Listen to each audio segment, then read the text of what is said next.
Greetings, YouTube. At first glance, there isn't a whole lot to separate this movie, Lake Placid, from a host of other kind of B-grade horror movies.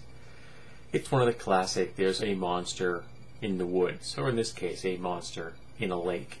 Interestingly, in the film, the lake in question is called Lake Black, or Black Lake, while the title of the film is Lake Placid. And essentially the lake is extremely flat, dark, quiet, no waves, very calm, secluded, in a valley. And they wanted to call it Lake Placid, but of course they couldn't because that was already taken. And it's that kind of subtle humor right there that I think points to the reason that this film stands out amongst the host of other monster in the woods films that are available in the market today. Now, admittedly, this came out in 1999, so it's not contemporary. But I think of that genre, if you are a fan of B-grade horror movies, thrillers, this is one that it has to be on your must-have list. So, at the most basic level, it's a monster movie. There's something in the lake. We need to find out what the something is. We need to neutralize the something. We need to see who gets eaten, who doesn't get eaten, and what happens to our heroes. Now, our heroes in question, let me run down the list here, is Bill Pullman, playing the main character of Jack Wells, a fish and game warden. Bridget Fonda, playing Kelly Scott, and she is a paleontologist, oddly enough, doing some field work.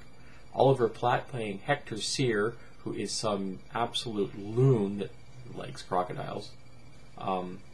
Brendan Gleeson playing Sheriff Hank Cogue, and Betty White, Mrs. Dolores Bickerman.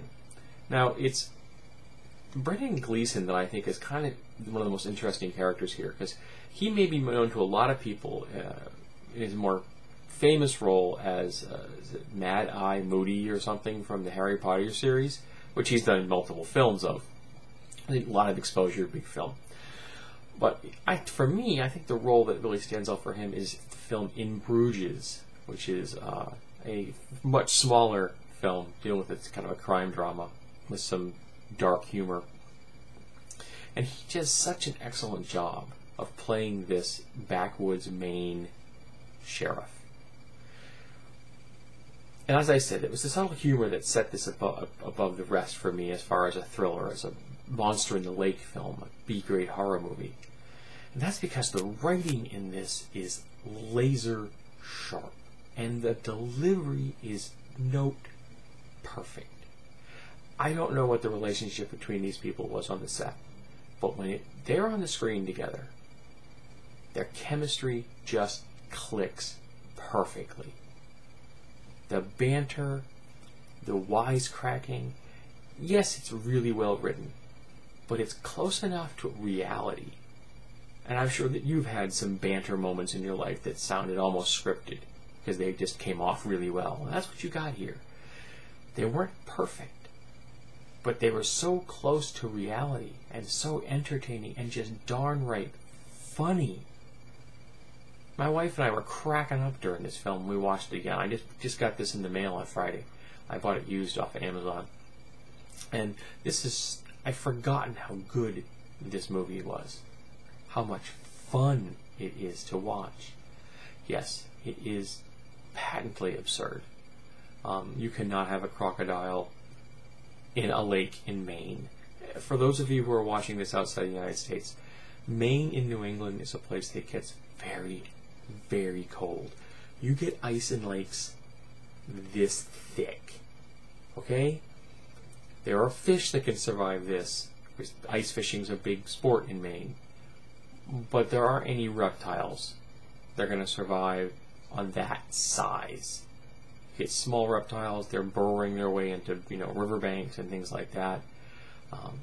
But a reptile that large is going to need access to the surface in a way that you're just not going to have.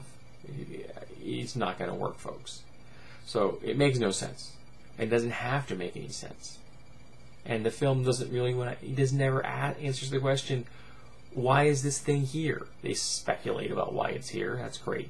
It was a good enough reason for you to ignore the rest of the reasoning in the film and just sit back and watch the fun, because it is so much fun.